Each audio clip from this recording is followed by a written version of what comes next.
There are 10 stages in the bid life cycle, but most people don't show up until stage 4 when the government or corporate entity posts their bids on the procurement website. But by then, it's usually too late. Still wondering why you keep losing bids? This might be the answer for you. In this video, I'm going to walk you through 3 of the 10 bid life cycle stages, and we're going to talk about how government and corporate opportunities are created and how the pros position themselves to win before the bid ever gets posted. Now, quick disclaimer here. Yes, it's possible to win $50, $100, $1 million contracts by doing what most people do, waiting until stage 4 of the bid process when opportunities go to the public. But here on this channel, we focus on helping you increase your odds so that you can win big bids to support not just you, not just your family and your loved ones, but for you to build a business that is going to last the test of time and generate for you and your family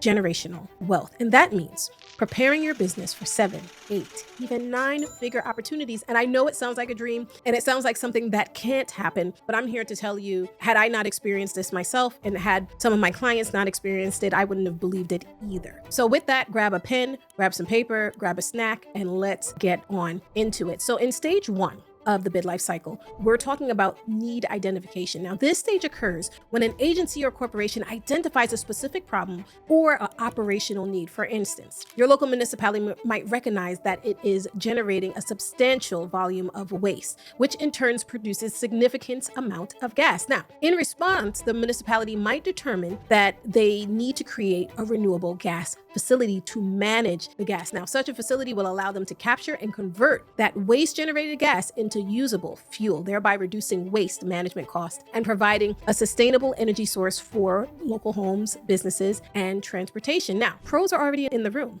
and the way that they got in the room is because they're attending industry days, they're attending corporate conferences, they're joining advisory committees, or they're talking with procurement officers before anything ever goes public. They have developed those relationships. So as problems arises, when they're at the table, these opportunities are already coming into play. And we're going to talk a little bit later about how you can get involved, some of which I just mentioned, but we'll get a little bit deeper into that. Now, here we offer an array of programs designed to help you position your business for long-term success in government and corporate contracting. So if you're just getting started, we recommend you join our 4-day Win Big Bids Challenge, where we'll meet with you. You get to talk to me live, ask questions, and you'll learn all about the fundamentals of getting into government contracting the right way. Now, for those who are ready to level up, our advanced programs go deeper. We not only teach you how to win, we have a team that helps position your business strategically, often before a bid even goes public. I walk you through the entire process from market research to pre-bid positioning, so you're not just reacting, you're planning to win. If you want to learn more, click the link in the description below. Now,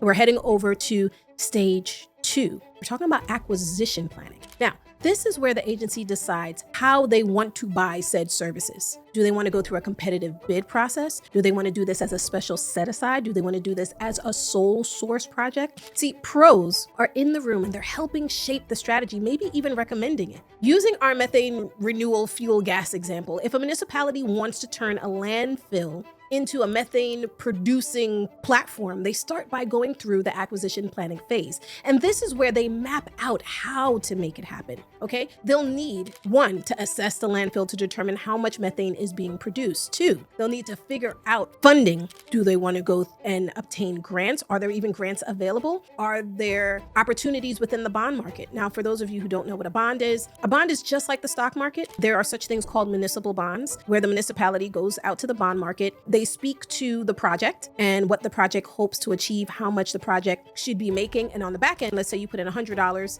to buy a $100 bond, you will get, let's say, $30 back within a period of 5 years. So bonds can come within a sphere of 5 years, 10 years, 15 years, 20, 25 years, and on it goes. Or does the municipality want to engage in a private-public partnership with local corporations or with a corporation that can run the plant after the plant is built? Now, 3, review regulations like environmental permits and utility interconnections and rules. Now, several of you probably already do this type of work within your organization. How would that be for you to identify that there's an opportunity brewing within your local municipality where you can take your skill set and bring it to your local municipality and provide advice, such as environmental permits, what permits they will need, or what utility interconnection rules that the local municipality will have to abide by. 4, research. They might need someone to come in and research the market to see how other cities have done the same work. I personally have done a lot of this work for several municipalities within my local vicinity, where I have flown out to different municipalities and to bring back how they execute their work within their specific municipality. And we borrow ideas from local municipalities. This might be an opportunity for you to come in as a consultant and to be able to do some market research on behalf of the local municipality and a compare contrast analysis. A lot of these are called feasibility reports to see what's feasible. Okay, 5, they engage with experts. And that's where procurement tools come into play, right? Where you're able to come in and do an assessment. Let's say you specialize in methane generating renewal plants, and you're able to come in with your specialty and provide your local municipality with special insights as to what is needed for them to be able to build and design their plant. Now, if municipality doesn't know yet the best way to approach the project, they may also issue what's called an RFI or an RFQ to get help from everyday people like you and me to help them to achieve their said goal. An RFI, for those of you who don't know, is a request for information. That is where a municipality will post on this, usually in the same place where they would post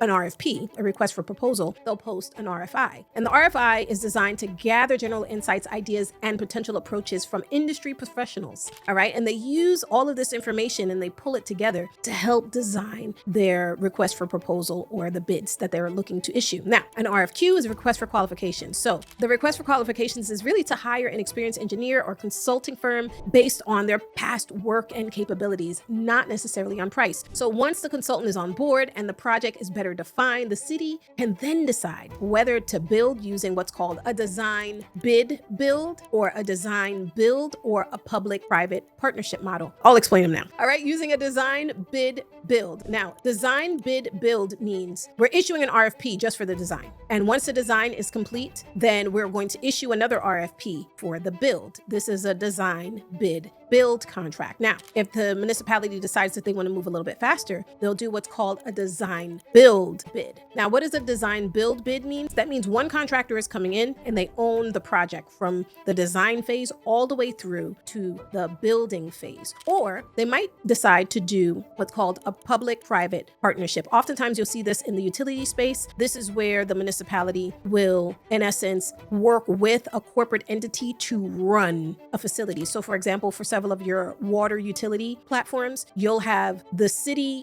entity that owns all the pipes coming in and out, that has built several of the facilities on the land to do the work. And oftentimes they might even pay for some of the materials to treat the water. But you'll have an operator that will run the entire operation. So by doing a public-private model, the municipality doesn't have to take on the responsibility of running the plant, but they still own the plant. So, and you'll see those are like big contracts. Those are like 10 and 20-year contracts. In the state of New Jersey, I know they have like PSE&G, Con Edison in New York City. These are public-private partnerships where these entities are coming together to help. So, but all of that went through a design process. Okay. So this early planning is where professionals influence the scope, the budget, the strategy, and where the real power in the bid life cycle lies. I understand a project of this scale may involve contracts that are worth well over hundreds of millions of dollars. But what if you're simply looking to secure a smaller piece of the opportunity? Perhaps you're aiming for a few $1,000s worth of work that aligns with your current skill set. See, whether you're an entry-level assistant, an emerging engineer, or a professional with fundamental experience, the real question becomes, how do you position yourself to participate in projects of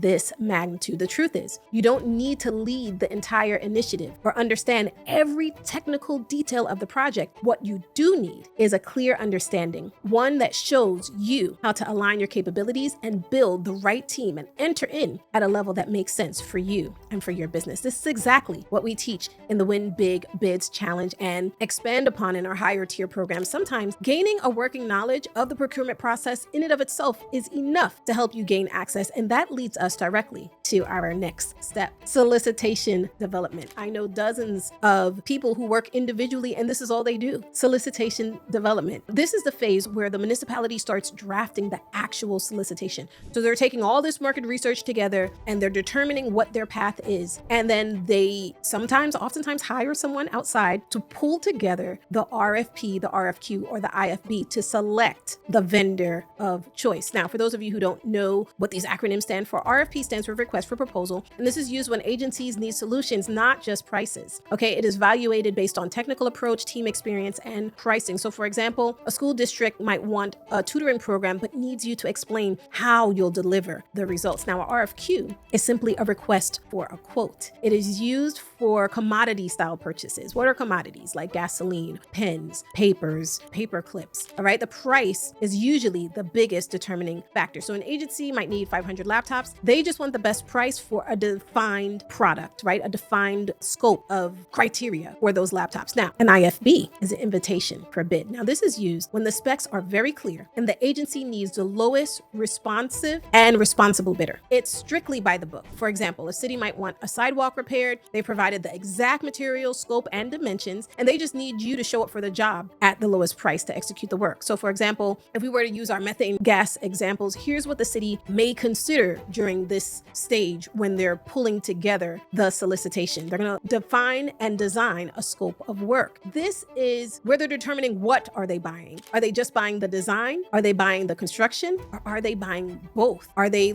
also seeking for someone to come on board and to do ongoing maintenance? Will the project produce electricity? Will it produce gas? Will it produce both? What is the delivery method? Should they go with traditional design build or a faster design build contract? Or even a public-private partnership? For during this process of pulling together the solicitation, they have to determine the performance requirements. How much energy must be produced by this plant? What are the environmental or emission benchmarks? They also have to create evaluation criteria. Will they choose the lowest bid or the best value? Will experience, innovation, or sustainability be factored in? Will local or minority-owned businesses get preference for this opportunity? The funding and the timeline. What is the project funded by? Grants or tax credits? What will be the restrictions? How quickly must the project start and when should the project finish? See, at this stage is considered gold for smart vendors. Here's the secret. By the time the RFP is published, the most competitive vendors already had their input. Here's how they do it. They ask strategic questions before they do the bid. For example, would a renewable gas solution be more efficient than electricity? That question might shape the scope in your favor. They might also provide sample scopes or case studies from other cities that they probably themselves worked on. The procurement team may borrow some of the language which aligns perfectly with your solutions and the skills and the services that your business offers. You might suggest evaluation criteria that reward what you do best. You make it easier for them to pick you. You will attend public meetings and build relationships. When your name is familiar, you've provided value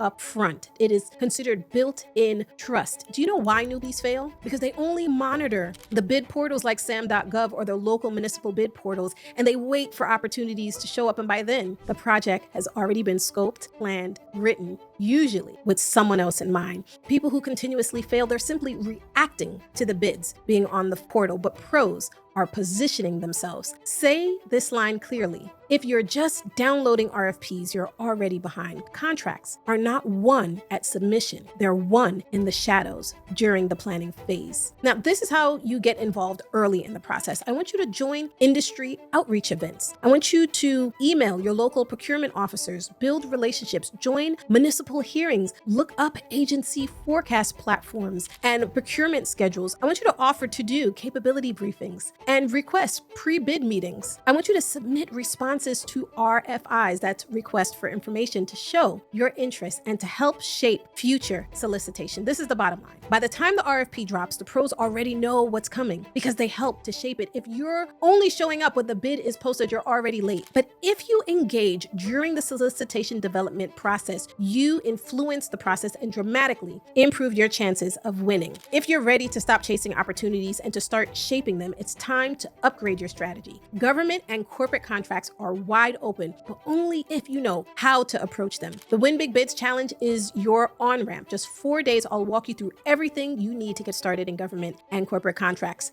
the right way. See, this isn't about hustle. This is about access. I'm not telling you what I heard. I'm telling you what I know. Until next time, this is Alison Etinoff. Go win and win big.